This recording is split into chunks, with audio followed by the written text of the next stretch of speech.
Welcome back to my YouTube channel. Today our topic is centre of mass. Centre of mass बहुत ही important topic है examination point of view से, competitive examination point of view से और board examination point of view से भी important topic है। तो सेंटर ऑफ मास का कंसेप्ट्स आप अच्छे तरीके से समझें। सेंटर ऑफ मास कैसे हम फाइंड आउट करते हैं, इसके लिए हमारे पास कुछ फार्मूलाज होते हैं।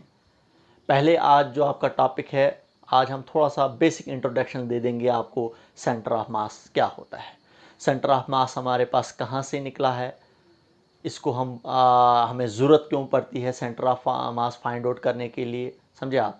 तो सेंटर ऑफ मास, सबसे पहले सेंटर ऑफ मास क्या है इसको हम डिफाइन करेंगे। तो सेंटर ऑफ मास मैंने डिफाइन किया है। सेंटर ऑफ मास क्या होता है? It is a point at which entire mass of a body is suppose to be concentrated. ये एक ऐसा पॉइंट होता है एक बॉडी का जहाँ पर हम बोलते हैं पूरी बॉडी का मास वहीं पर है। हम सपोज करते हैं पूरी बॉडी का मास जो है वो वहीं पर है।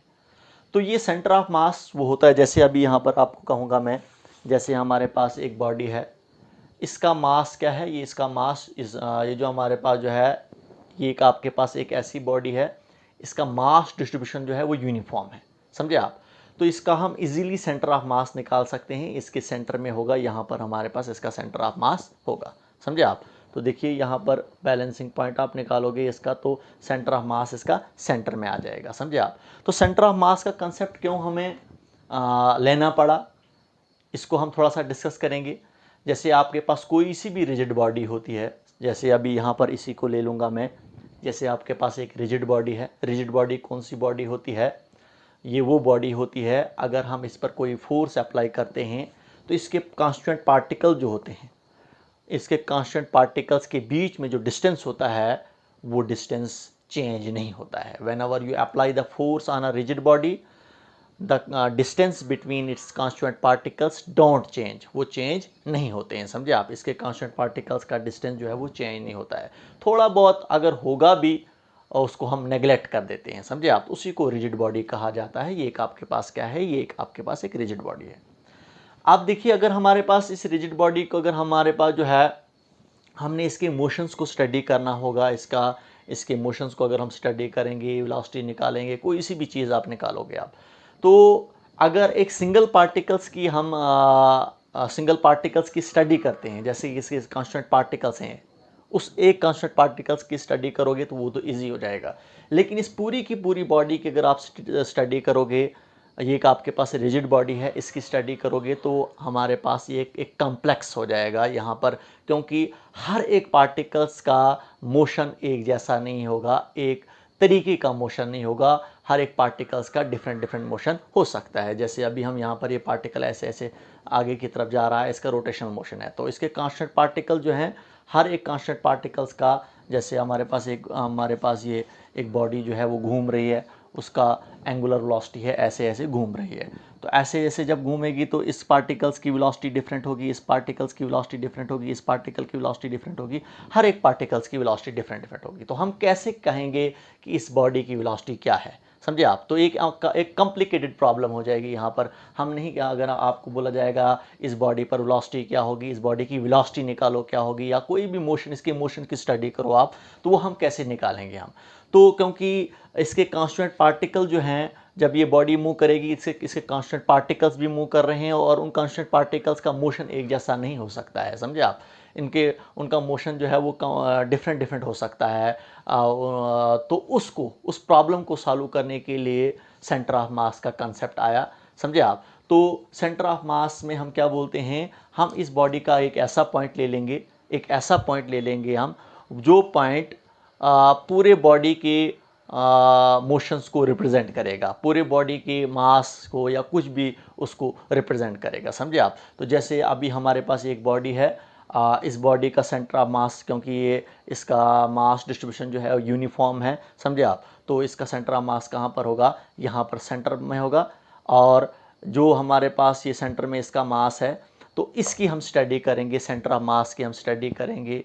इसकी जितनी वेलोसिटी होगी, इसका जितना मोशन होगा, या कुछ भी इस यहाँ से हम इस सेंटर ऑफ मास का जो भी आप फाइंड आउट करोगे आप, वो रिप्रेजेंट करेगा, पूरी बॉडी को रिप्रेजेंट करेगा, समझे आप। अगर हम इस पॉइंट की वेलोसिटी को मेजर करेंगे, समझे आप, तो वो वेलोसिटी रिप्रेजेंट करेगी इस पूरी बॉडी के मोशंस को, इस पूरी बॉडी की वेलोसिटी को रिप्रेजेंट करेगा, समझे आप। अगर हम इस पूरी बॉडी के मास को अगर हमने निकालना है, इस पूरी बॉडी का मास कितना है, तो हम इसके सेंटर ऑफ मास को मेजर करेंगे। सेंटर ऑफ मास जो है इसके सेंटर में होगा, इस पॉइंट्स को मेजर करेंगे, इस पॉइंट का मास कितना है, वो मास जो है वो रिप्रेजेंट करेगा इस पूरी बॉडी के मास को रिप्रेजेंट करेगा। तो यहाँ से हमारे पास सेंटर ऑफ मास का कंसेप्ट आया। तो वही तभी जाकर मैंने यहाँ पर लिखा इट इज़ अ पॉइंट, ये एक ऐसा पॉइंट होता है at which entire mass of a body is suppose to be concentrated. ये एक ऐसा पॉइंट होता है जहां पर हम बोलते हैं पूरी बॉडी का मास वहीं पर है, सपोज करते हैं पूरी बॉडी का मास वहीं पर है। तो अगर आपके पास एक यूनिफॉर्म मास डिस्ट्रीब्यूशन वाली एक बॉडी होगी तो उसका सेंटर ऑफ मास आप इजीली निकाल सकते हो आप। लेकिन अगर आपके पास एक इरेगुलर बॉडी होगी, समझे आप, तो इरेगुलर बॉडी का सेंटर ऑफ मास आप इजीली नहीं निकाल पाओगे आप। उसके लिए आपको कुछ फार्मूलाज यूज़ करने पड़ेंगे। उन फार्मूलाज को आगे हम नेक्स्ट टॉपिक में हम पढ़ेंगे। तो देखिए हमारे पास कुछ यूनिफॉर्म बॉडीज़ मैंने रिप्रेजेंट की हैं। जैसे आपके पास एक डिस्क है, तो डिस्क का सेंटर ऑफ बिल्कुल सेंटर में, सेंटर ऑफ मास बिल्कुल सेंटर में आएगा, यहाँ पर इसका सेंटर ऑफ मास होगा। इसी तरीके एक रिंग है, तो रिंग का भी सेंटर ऑफ मास कहाँ पर आएगा, वो सेंटर में ही आएगा। देखिए मैंने कहा आपको रिंग है हमारे पास, तो इसका हमारे पास आयरन, अगर रिंग आयरन से बना हुआ होगा तो देखिए यहाँ पर सेंटर में मास नहीं है। तो ये नेसेसरी नहीं है कि हमारे पास सेंटर ऑफ मास एक ऐसा पॉइंट होगा जहाँ पर मास ज़रूरी होगा, नेसेसरी होगा, वहाँ पर मास होगा। देखिए रिंग है तो इस रिंग का सेंटर ऑफ मास बीच में आ रहा है, यहाँ पर कोई मास नहीं है, समझे आप। क्योंकि हम ये सपोज करते हैं कि यहाँ पर हमारे पास पूरी बॉडी का मास जो है वो सपोज करते हैं कि यहाँ पर पूरी बॉडी का मास जो है वो कंसंट्रेट है, समझे आप। तो ये नेसेसरी नहीं है कि वहीं पर पूरी बॉडी का मास वहीं पर होगा, समझे आप।